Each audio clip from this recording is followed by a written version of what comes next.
Today we are going to look at the truth tables for P implies Q and P implies negation of Q. So for P implies Q, we have P and Q. So when P is true, let's assume Q is true. When P is true, let's assume that Q is false. When P is false, then we have false. When P is true, or rather when P is false, then we have Q as being true. Then we have P implies Q will be P implies Q. When P is true and Q is true, then P implies Q is true. When P is true and Q is false, then P implies Q is false. When P is false, regardless of the truth value of Q, we have P implies Q as being true. When P is false, regardless of the truth value of Q, we have P implies Q being true. So this is the truth value for P implies Q. Then let's look at the truth value for P implies negation of Q.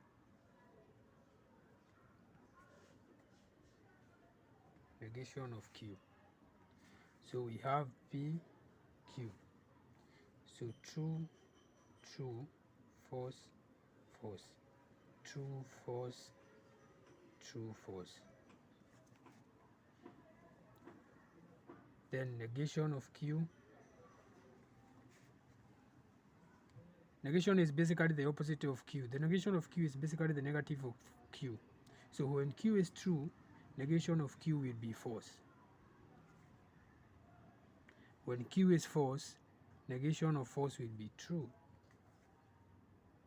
So when Q is true, negation will be false. And when Q is false, negation of Q is just true. So then we have P implies negative Q. Negation of Q. So when P is true and negation of Q is false, then P implies negation of Q is false. When P is true and negation of Q is true, then P implies Q is true. When P is false, regardless of the truth value of negation of Q, then P implies negation of Q is true.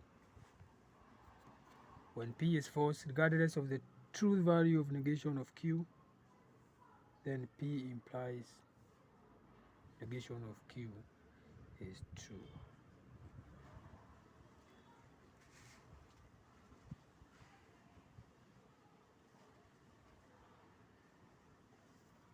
So basically,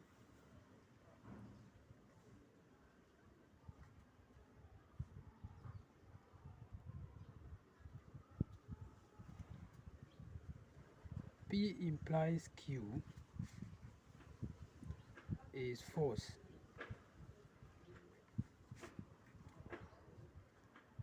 only if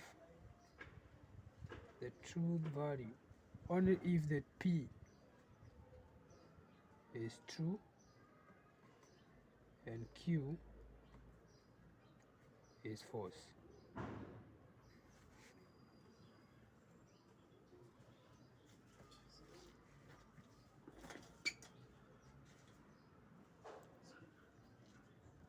When P is true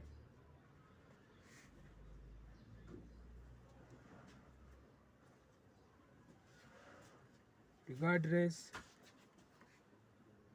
of the truth value of Q, P implies Q is true.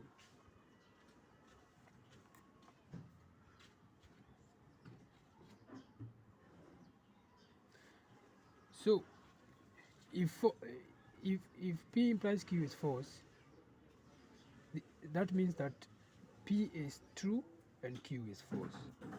So if we have P as being true and Q as being false, then P implies Q is false. If we have P as being false, regardless of the truth value, either Q is true or false, whenever P is false, P implies Q becomes true.